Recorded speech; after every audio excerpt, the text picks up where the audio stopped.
Do you think that it was the right decision for Potter to go? No. I'm a big advocate always in giving managers time. And Graham Potter, what we'll say to him, he held himself in such dignity. Yeah. Every interview he'd done with us, he held, he gave me food for thought. When I was, talking about how I felt, he conducted himself, and he explained himself in an interview about, he always is respectful to other managers, respectful for referees. And I was thinking to myself, what more could he have done to maybe he could have had a bit of experience around in Fletcher at I'm that totally level. the opposite. I've got to be honest. I come from completely the other side. He just looked like the wrong appointment to me at the start.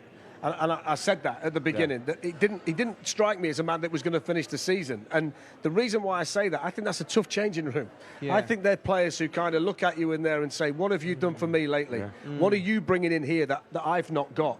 Yeah. And it's the kind of dressing room that's chewed up and spat out big managers. And I'm talking big man, none bigger than Mourinho in terms of personality. And he's got in there and felt the rough end of it in there. And I just looked at Graham Potter and thought, this looks like a job.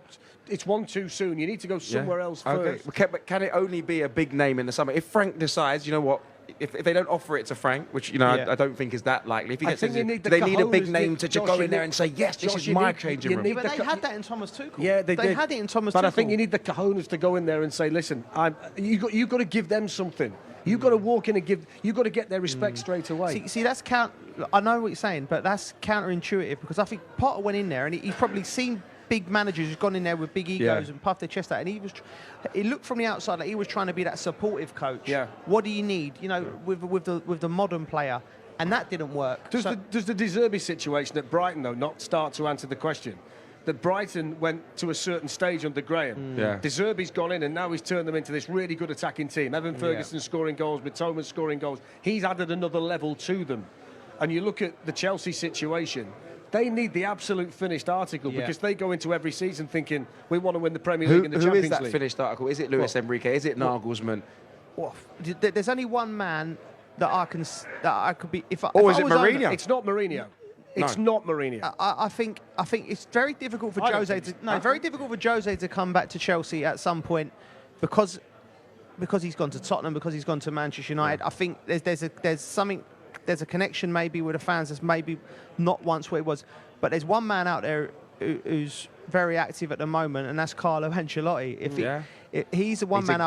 If I was an owner of a football club and you think to yourself, you could one appointment in world football to steady a ship and to win your trophies, he's the first name on the sheet. Joe, all I'd say though is that look at the kind of players they're buying. They're buying young players, players that have got to develop into the stars that can win a Champions League.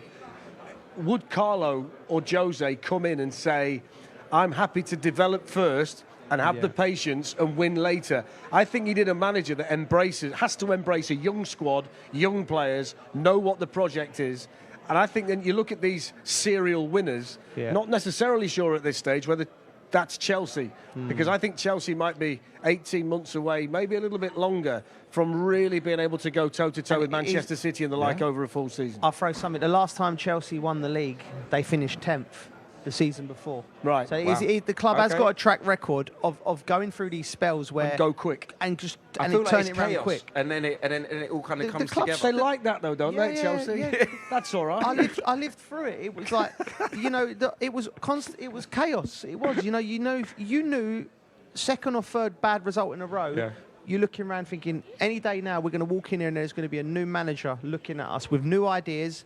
So you're constantly, as a player, you're never comfortable. You can never be comfortable. Let's also factor in that if you're Nagelsmann, you can't get sacked again. If you're Enrique, you want to be able to do the project. They might look at the Potter situation, a bit of trepidation, thinking, well, hang on a second, didn't get a great amount of time. Maybe it's not the situation I want to walk into until I work out exactly what it is. Because nobody really knows what the new owner is completely about, because he's not been there long. You need to know a club and read it when you walk in the door. That might just turn one or two off.